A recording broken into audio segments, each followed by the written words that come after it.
Hi, and welcome to OurChurch.com's Questions and Answers, where we have the answers to your questions. Today, we're going to discuss how to add tables in web design. Hello everyone. Today's tip is about using a table in your web design.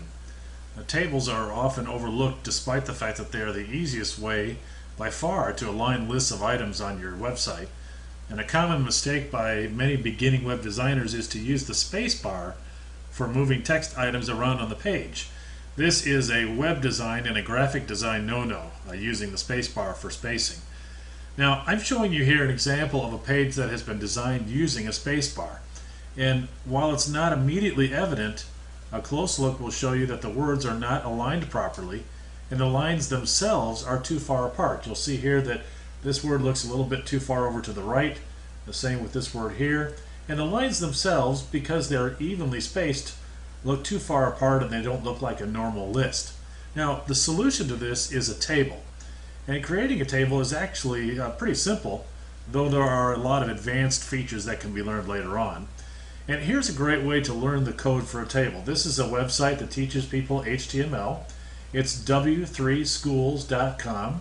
And then this is the place where HTML tables are explained.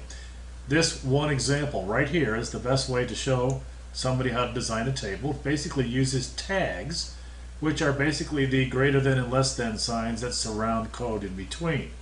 And you'll see here that the TD tag is a row, and then of course the table itself is listed within the tag as well. Most importantly, however, is to use this as an example to set up your table, and then of course it would look like this example down here. Now, once you have used this code, of course, you can align the table just by simply grabbing the table itself in your design program, whatever it might be, and moving the rows around to make it wider or narrower, or however you would want it. Now, those of you that are using the web builder, the Any1 web builder that we use with OurChurch.com websites, inserting a table is really quite simple. Just simply go over here to your space bar. And in this particular case, we wanted to use 8 rows and 2 columns. So you just simply put 8 in the rows. You don't need to worry about these other items. And then once you've got your table on here, you can just stretch it out a little bit. And we'll want to put our agenda on here. Let's put down here Monday. And then on Monday, we're going to have our little trip agenda. We want to swim. And over here, we want to go to a theme park. And then eat with friends. And by the way, this is a great way to divide all sorts of different lists. In this particular case, of course, we're using it for an agenda, but it can be used for all kinds of lists. Another day at the theme park, another day at the theme park, and then tour museum, and then we'll have the flight home.